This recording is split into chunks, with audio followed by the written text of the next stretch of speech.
Hey everyone, it's Aaron here, and just on the road again, and wanted to share some more inspiration with you and what guidance I might be able to assist you in your life path and transformation. So I want to talk about the vast variety of teachings and things, information that's available to us in the modern day.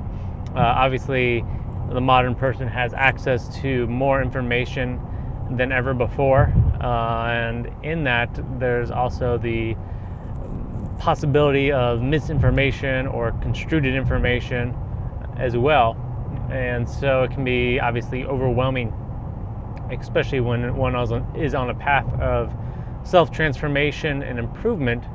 There's so much out there that one can study, and I've seen a good majority, or I've seen many things over the years. Of course, I'm not seeing everything, but I've seen a lot, and I've seen the good and the bad, or the transformational and the not transformational, and everywhere in between. And not that I'm going to go in depth of all those possibilities, because that could be an endless conversation.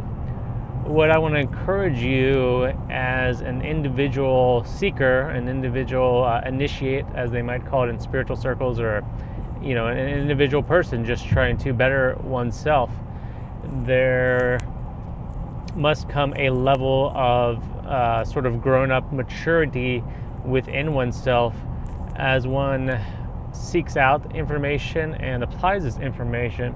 You must sort of be your own, in a way, your own experiment. You're your own scientist. You're your own observer. And as you come across spiritual teachings or psychological teachings or personal transformational teachings or scientific applications or whatever it may be that you learn about in some fashion, you have to, and you feel like maybe there's something there, maybe this has some insights for you, and you want to maybe apply this in your life and try to implement it.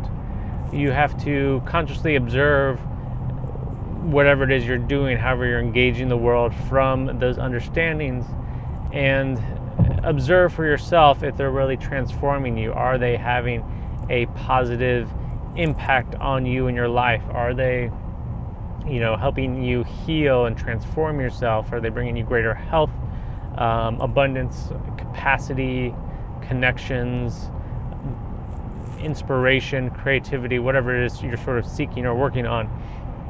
Is what you're learning really moving you forward in that direction and empowering you to access more of those things you're seeking within yourself? Are they tools that are allowing you to use them for your own self-mastery and self-development? So that's, for me, has always been sort of a key way, or key detection device, I guess, if you will, to when I look at something or see some information, I try to see how does this apply for me, and how does this work for me, and is this actually going to make a change for me? And while some teachings, maybe aren't necessarily right or wrong, they're going to differ and have different effects on different people.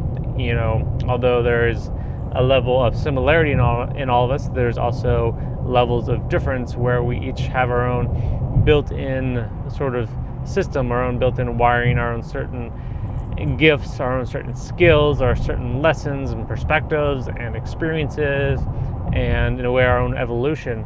And while something might work for one, it might not work for other, or it may vary in how it works for each individual.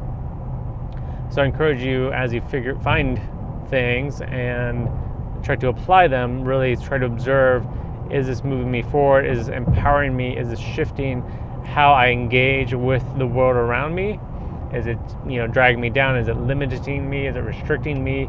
Is it suffocating me? Or is it expansive? Is it helping me grow? Is it helping me get stronger or healthier or clearer in some way? Is it helping me begin to create a life that I want for myself or not? And this can also be applied to other areas of your life, not just the teachings, but the other elements that you're engaging in your life. It could be people, or the people I'm engaging with and connecting with, are they inspiring me, uplifting me, moving me forward? Is the job I have, is the the house I'm living in, the location I'm living in, seeing, do these things align with you and are pushing you forward to something greater than what you were? And are these things helping transform you and heal you and bring you into a greater level of balance and capacity within yourself? Are these moving you to become something greater than what you were before? And to me, that's what our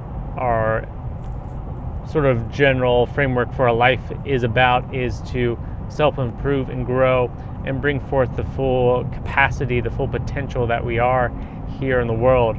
So we want to look at these things around us, and are they aligning with that we're trying to create for ourselves? And just really becoming more and more conscious of every element that is in our life that surrounds us, and seeing if these things, people, places, situations, environments, teachings, or whatever, and everything, if those are helping move us forward on that path. And part of going forward on that path is not just for your own benefit, for your own self-transformation, although that is definitely the foundation of it, but then that expresses out to begin to shift the world around you. And from my own personal experience, whether it's been friends or clients or people I've worked with, me being able to share my experience and me being able to try and be more and more integral and deeply connected with my potential inspires others to do it as well. I sort of try to sort of be a model in a way, and in a way that inspires them to apply these principles, apply these understandings in their own life for their own transformation and growth. I feel like that's what a lot of the kind of famous, more spiritual masters and saints, they sort of created a model, giving us guidelines that we can then apply to our own lives to rise up to a greater potential. And not that we're all going to be exactly like Jesus or Buddha or Saint Michael or Mother Teresa or Dr. Martin Luther King. We each have our own life path, but the certain principles of connection with ourselves and our potential will allow us to arise to what we're here to really, what we're really here for. And as we do that, like I said, we begin to shift the fabric of reality, the fabric of people and creations and ideas that are around us. And a good analogy I like to use, if you've ever seen the movie I Love Huckabees, it's a great movie with some cool kind of spiritual concepts and just a funny movie. Anyways, there's a sort of a spiritual psychologist, I guess, if you will, that explains the universe as a fabric, a sheet. And I'm this point on the sheet, and you're some other point, and the Eiffel Tower is another point, and every one of us is a different point on that sheet. And as one point raises up and sort of transforms and raises to a new height, it obviously it pulls up everything around us. It pulls up the threads, the points around it. So as I begin to transform and connect myself and raise to greater heights of who I am and what I'm capable of, I will in turn just automatically begin to pull up, if you will, through holding that space, pull up those people around me just through my interactions, how I hold myself, how I discuss things, how I give myself to others. That's going to automatically begin to inspire and transform people around me, which then gives them the opportunity to pull up the people that are around them in their world, and so on and so forth. It kind of carries on. So, and that's how, true transformational people in history have worked.